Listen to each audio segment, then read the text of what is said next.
Gold medal দেবে, honours marks দেবে, এইসব বলে মানুষকে ওদের দলে আনা হচ্ছে। একটা পার্টিকুলার পলিটিক্যাল ব্যানারের আন্ডারে থাকলে তাদেরকে বেশি মার্কস পাইয়ে দেওয়া হবে। মেনলি 4th and 5th পয়েন্টে যেগুলো আছে সেটা হচ্ছে এই থ্রেড কালচার। কলেজে সেফটি সিকিউরিটি যে বাড়ানোর কথা আমরা বারবার বলেছি। আমাদের যেই সিকিউরিটির দাবিগুলো সেগুলো 7 থেকে 14 দিনের মধ্যে মিটিয়ে ফেলা সম্ভব। কোনো পলিটিক্যাল পার্টি তাদের ব্যানার নিয়ে আমাদের কলেজে ঢুকে সমস্ত লোককে একত্রিত করে তাদের দলে আনার চেষ্টা করছে। বারবার ধরে বছরের পর বছর ধরে থ্রেড দেওয়া হয় ছাত্রদেরকে। কাজ করতে যদি আমরা মার খাই, কাজ করতে যদি আমাদের কটূক্তি শুনতে হয়, তাহলে আমরা কী করে কাজ করবো? আমরা চাই এইসব সিকিউরিটি ইমপ্রুভ করা হোক। আমরা এত বছর ধরে দিন রাত খেলে পড়াশোনা করেছি, এই রাস্তায় বসার জন্য নয়। আন্দোলন তুলে নেওয়া তো দূরের কথা, বরং কঠোর দর কষাকষির পথে হাঁটছেন জুনিয়র ডাক্তাররা। সোমবার মুখ্যমন্ত্রীর সঙ্গে বৈঠকের পর বুধবার আবার সিএসকে একটি মেল করেছেন জুনিয়র ডাক্তাররা। সেই মেলে কি কি দাবি রয়েছে জুনিয়র ডাক্তারদের শোনাবো আপনাদেরকে। দেখুন, প্রথম থেকে বলছি আমাদের 500 দাবি নিয়ে আমরা লড়ছি। যখন আমরা এখানে এসেছি লাস্ট 9 দিন ধরে আমরা 500 দাবি নিয়ে লড়ছি। এবার অনেক চেষ্টা করার পর ফাইনালি 2 দিন আগে আমরা দেখেছি মুখ্যমন্ত্রী মিটিং করতে রাজি হয়েছিলেন। ওখানে মিটিংয়ে আমাদের যে দাবিগুলো ছিল তার মধ্যে আমাদের আংশিক দাবি মানা হয়েছে। আমরা বলেছিলাম ডিএমই, ডিএইচএস, দেন হেলথ সেক্রেটারি, দেন সিপি, দেন ডিসি নর্থ, ডিসি সাউথ সবার অপসারণ চাই, সবার রেজিগনেশন চাই। কিন্তু যখন মিটিংয়ের পর দেখলাম DME, DHS and CP and DC north এদের অপসারণ করা হয়নি, ট্রান্সফার করা হয়েছে এই পোস্ট থেকে অন্য পোস্টে। কিন্তু হেলথ সেক্রেটারি ডিসি সাউথের এগেনস্টে কোনো স্টেপস নেয়নি, নট ইভেন ট্রান্সফার। তো ওইটা আমাদের দাবিতে, ওই দাবিতে এখন আমরা অনড় রয়েছি, ওই দাবি থাকবে। এবং তার থেকে যেটা বড় জিনিস, দেখুন, অভয়ার জাস্টিস পেতে, জাস্ট অভয়ার জাস্টিস বলতে ক্রাইমটা এগেনস্টে তো আমরা জাস্টিস চাই, ওটা তো অবভিয়াসলি মানে সবাই চাই। ওটার সাথে আমরা চাই যাতে আর কোনো অভয় না হয়, আর কোনো অভয় না হয়। ওই জন্য আমাদের যেগুলো মেন দাবিগুলো আছে, মেনলি 4th and 5th পয়েন্টে যেগুলো আছে সেটা হচ্ছে এই থ্রেড কালচার। আমরা বলেছিলাম ফার্স্ট থেকে বলে আসছি, এটা একটা প্রাতিষ্ঠানিক মার্ডার, ঠিক আছে। এবং সুপ্রিম কোর্ট ওটাও মানে সিবিআই অনেকটা ওদিকে যাচ্ছে, যে যেমন বলছে এভিডেন্স ট্যাম্পার হয়েছে অ্যান্ড এটসেট্রা এটসেট্রা। তো ওই যেগুলো হচ্ছে থ্রেড কালচার, যেটা আমাদের সমস্ত মেডিকেল কলেজ, আরজিকর শুধু না, বেঙ্গলে যত গভর্নমেন্ট মেডিকেল কলেজ আছে ওখানে এই থ্রেড কালচার চলছে, যেখানে মানুষকে ভয় দেখিয়ে ভয় দেখিয়ে ফেল করে দেবে, ভয় দেখিয়ে পাস করে দেবে, এক্সট্রা মার্কস দেবে, গোল্ড মেডেল দেবে, অনার্স মার্কস দেবে, এইসব বলে মানুষকে ওদের দলে আনা হচ্ছে। যেটা এই থ্রেড কালচারের বিরুদ্ধে আমরা ফার্স্ট থেকে সোচ্চার হচ্ছি এবং থ্রেড কালচার বন্ধ করতে হবে। তো আমাদের আজকের ডিসকাশনে একটা মেন পয়েন্ট থাকবে থ্রেড কালচার, কারণ এটা শুধু আরজিকর না, সমস্ত জায়গায় ছড়িয়ে রয়েছে এই থ্রেড কালচার, সমস্ত কলেজে আছে। 5 দফা যেই দাবি ছিল তার মধ্যে 4 এবং 5 নম্বর যে দাবিগুলো আছে, মানে প্রপার সিকিউরিটি এবং থ্রেড কালচার রিলেটেড যে দাবিগুলো ছিল সেগুলো নিয়ে মেল পাঠানো হয়েছে। কালকে আমরা সুপ্রিম কোর্টের হিয়ারিংয়ে দেখেছি যে সিজিআই বলেছেন যে আমাদের যেই সিকিউরিটির দাবিগুলো সেগুলো 7 থেকে 14 দিনের মধ্যে মিটিয়ে ফেলা সম্ভব। আমাদের দাবিগুলো খুবই সামান্য দাবি ছিল, যেমন proper on call room, washroom, CCTV camera, security personnel, এগুলো দাবি ছিল। আর থ্রেড কালচারের ব্যাপারটা নিয়ে আপনারা সবাই শুনে আসছেন, এই যে বিভিন্ন কলেজে থ্রেড কালচার চলে আসছে। একটা পার্টিকুলার পলিটিক্যাল ব্যানারের আন্ডারে থাকলে তাদেরকে বেশি মার্কস পাইয়ে দেওয়া হবে, না করতে চাইলে বা তাদের বিরোধিতা করলে তাদেরকে ফেল করার বিভিন্ন রকমের হুমকি দেখানো হচ্ছে। এমনকি হাউস স্টাফশিপের যেই হাউস স্টাফশিপের কাউন্সিলিংয়ের যেগুলো সিট নির্বাচন, সেখানেও বিভিন্ন ধরনের আমরা দুর্নীতির আভাস পেয়েছি। তো এই দাবিগুলো নিয়েই মেনলি 4 এবং 5 নম্বর দাবি নিয়ে তো আগের দিন খুব একটা আলোচনা হয়নি মুখ্যমন্ত্রীর সাথে, তো সেই কারণেই একটা মেল পাঠানো হয়েছে। হ্যাঁ, আমাদের যে আন্দোলন চলছিল, 5 দফা দাবি ছিল, সেই 4 এবং 5 নম্বর দাবি আমাদের এখনও অবধি আমরা সলভ হয়নি।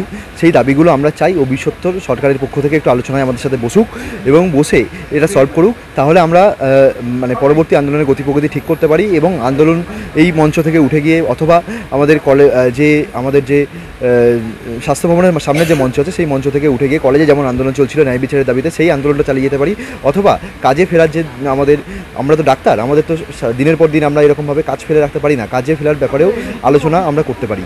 সেটা অবশ্যই সরকারের তরফ থেকে যদি একটা সদিচ্ছা দেখানো হয়, আমরা এগুলো অবশ্যই ভেবে দেখবো। আমাদের যে জেনারেল বডি মিটিং হয়, বিভিন্ন গভর্নমেন্ট কলেজ বা বেসরকারি কলেজের যে প্রতিনিধিরা থাকেন, যে সমস্ত জুনিয়র ডাক্তাররা থাকেন, সেই জুনিয়র ডাক্তাররা বসে জেনারেল বডি মিটিং করেন, মেনলি গভর্নমেন্ট কলেজগুলোর, গভর্নমেন্ট মেডিকেল কলেজ এবং হসপিটালের, সেগুলোই বসে তারা যে মিটিং করেন, সেই মিটিংয়েই ডিসাইড হয় এবং তারা ডিসাইড করবে বাকি আন্দোলনের গতিপ্রগতি কী হবে। সমস্ত কলেজে আমাদের প্রপার সিকিউরিটি নেই, প্রপার বাথরুম, কমন রুম কিচ্ছু নেই, যেটা আমাদের খুব বড় দাবি। কারণ আমাদের এই যে আন্দোলনটা হচ্ছে, এটা একটাও আমাদের জাস্টিসে একটা পয়েন্ট আমাদের থাকা উচিত, যাতে অভয় না হয়। আর এই অভয় না হওয়া যাতে আর না হয়, ওই জন্য আমাদের সমস্ত কলেজের সিকিউরিটি ইমপ্রুভ করতে হবে। তাছাড়াও আমরা চাই, লাস্ট কয়েক বছর মেনলি দেখেছিলাম আমরা হচ্ছে যে কোনো পলিটিক্যাল পার্টি তাদের ব্যানার নিয়ে আমাদের কলেজে ঢুকে সমস্ত লোককে একত্রিত করে তাদের দলে আনার চেষ্টা করছে। কোনো ডেমোক্রেটিক্যালি ইলেক্টেড কোনো স্টুডেন্ট বডি নেই। আমরা চাই এইসব ফ্ল্যাগ থেকে দূরে সরে যাক। আমরা ডাক্তাররা, আমাদের একটাই ফ্ল্যাগ হওয়া উচিত, যাতে আমরা ডাক্তার, উই আর ডক্টরস। আমাদের একটাই ফ্ল্যাগ, একটাই ব্যানার হওয়া উচিত। আর কোনো পলিটিক্যাল ফ্ল্যাগের আন্ডারে আমরা আসতে চাই না। আমাদের কোনোভাবে পলিটিক্যাল ব্যানারে এনে যেন আমাদেরকে ডিভাইড অ্যান্ড রুল না করা হয়। চাই আমাদের একটাই ফ্ল্যাগ থাকুক, that is we are doctors. আমাদের একটাই ব্যানার থাকা উচিত যেটা আমরা ডাক্তার, এবং আমাদের তাই একটা ডেমোক্রেটিক্যালি ইলেক্টেড গভর্নমেন্ট মানে স্টুডেন্ট বডি থাকা উচিত যারা আমাদের ইস্যুগুলোকে অ্যাড্রেস করবে সামনে। তো একটা স্টুডেন্ট ইউনিয়ন, একটা RDA, এইসব নিয়ে প্লাস থ্রেড কালচার, সিকিউরিটি, এইসব নিয়ে আমাদের মেন ডিসকাশন হওয়ার কথা আজকে। হ্যাঁ, বৈঠকে তো অবশ্যই বসার দরকার আছে, কারণ আলোচনাই এখন একমাত্র সমাধানের সূত্র বের করার একমাত্র পথ হচ্ছে আলোচনা। তো ওনারা আলোচনায় বসতে যদি রাজি থাকেন তো আমরাও সেদিক থেকে রাজি আছি, সেই কারণেই মেলটা পাঠানো। তিনটে দাবি না, দুটো দাবি মেনলি মানা হচ্ছে। একটা ন্যায় বিচারের দাবি, যেটা গভর্নমেন্টের হাতে মানে ওয়েস্ট বেঙ্গল গভর্নমেন্টের হাতে খুব বেশি নেই বলে গভর্নমেন্ট বলছেন, সেটা হচ্ছে CBI তদন্ত করছে। আমরা চাই CBI দ্রুত তদন্ত করুক। বাকি দুটো দাবি একটা হচ্ছে কলেজে সেফটি সিকিউরিটি যে বাড়ানোর কথা আমরা বারবার বলেছি। কলেজে যে আমাদের হসপিটালগুলোতে যে CCTV লাগানোর কথা আছে, এবং যে আমাদের যে পুলিশ ফোর্স বাড়ানোর কথা, যে সিভিক ভলেন্টিয়ার নয়, আমাদের উপযুক্ত পুলিশ ফোর্স যাতে লাগানো হয়, সেই ব্যবস্থা যাতে করা হয় সেটা আমরা বলেছি। কলেজগুলোতে গণতান্ত্রিক পরিবেশ ফিরিয়ে আনার যে কথাগুলো আমরা বারবার বলেছি। কলেজে যেন সেফটি সিকিউরিটি যেমন দেখা হবে, তেমন কলেজের যে আমাদের ভোট, যে ছাত্র সংসদের ভোট হয় না, যাতে ছাত্র সংসদ নির্বাচন হয় না বলে গণতান্ত্রিক পরিবেশ নেই। RDA-গুলো যেগুলো ফর্ম হয়েছে, সেই RDA-গুলোর একটা মান্যতা দেওয়ার কথা আমরা বারবার বলে এসেছি। এই জিনিসগুলো এবং থ্রেড কালচার, বারবার ধরে বছরের পর বছর ধরে থ্রেড দেওয়া হয় ছাত্রদেরকে, ফেল করানো হয়, এবং বিভিন্ন কারণে তাদেরকে ইন্টার্নশিপ কম্পিটিশন করতে দেওয়া হয় না, এমন অভিযোগ বারবার রয়েছে। সেই জিনিসগুলো যাতে একটু সলভ হয়, সেই ব্যাপারেই আমাদের আজকে মেল। আমরা চাইবো সরকারও সদর্থক ভূমিকা গ্রহণ করবে, এবং তাদের সাথে আলোচনা যদি ফলপ্রসূ হয়, আমাদের আন্দোলনের নতুন রূপরেখা তৈরি হবে। খুব কম সিকিউরিটির মধ্যে কাজ করতে হয়। মানে আমরা যখন ডিউটি করি, যখন একটা পেশেন্ট এগেনস্টে খুব বড় মব চলে আসে, আমাদের ম্যানেজ করা খুব ডিফিকাল্ট হয়ে যায়, কারণ কোনো সিকিউরিটি পার্সন থাকেই না। অ্যাটাক তো খুবই হচ্ছে চারদিকে। এখন এই প্রোটেস্ট চলাকালীন কত জায়গায় অ্যাটাক হয়েছে, তো ওরাই বলছে। তো ওই জন্য আমাদের সিকিউরিটির খুব বড় ইস্যু। তাই আমরা যাই ডিউটি জয়েন করতে, আমরা এখানে ভালো লাগছে না। দিন রাত রোদ বৃষ্টি ঝড় মাথায় রেখে আমরা ওখানেই বসে আছি। আমরা এত বছর ধরে দিন রাত খেলে পড়াশোনা করেছি, এই রাস্তায় বসার জন্য নয়, সার্ভিস দেওয়ার জন্যই রাস্তায় মানে পড়াশোনা করেছি। তো আমরা সার্ভিস দিতে চাই, কিন্তু যদি আমাদের সিকিউরিটি না দেওয়া হয়, আমরা কী করে কাজ করবো বলুন? কাজ করতে যদি আমরা মার খাই, কাজ করতে যদি আমাদের কটূক্তি শুনতে হয়, তাহলে আমরা কী করে কাজ করবো? আমরা চাই এইসব সিকিউরিটি ইমপ্রুভ করা হোক, আমরা কাজ জয়েন করবো। আর বলে দিচ্ছি, আমরা এখানে বসে আছি মানে এই নয় কি আমাদের হচ্ছে কাজ হচ্ছে না। সিনিয়র ডাক্তাররা দিন রাত খেটে পরিশ্রম করে সমস্ত পরিষেবা খোলা আছে। আমরা অভয়া ক্লিনিক করছি, প্যারাল OPD করছি, সবই করছি। তো জিনিসগুলো মানুষকে বোঝা উচিত কি সবাই জানুক যে আমরা ডিউটি দিচ্ছি, অ্যাকচুয়ালি ডিউটি চলছে। কাজে যোগ দিতে আমরা অবশ্যই ইচ্ছুক। আমাদেরও ইচ্ছে হচ্ছে না এতদিন ধরে ঝড় বৃষ্টি রোদের মধ্যে বসে থাকতে। আমরাও কাজ করতে চাই। আমি একজন ইন্টার্ন হয়ে বলছি, আমার ইন্টার্নশিপ চলছে। এতদিন যে আমরা কর্মবিরতির মধ্যে রয়েছি, তার জন্য আমার অনেক কাজ শেখা হয়তো হ্যাম্পার হচ্ছে, কিন্তু বেসিক যেই দাবিগুলো সেগুলো যদি আমাদেরকে মেটানো না হয়, তাহলে আমরা কিসের আশায় কাজে ফিরব?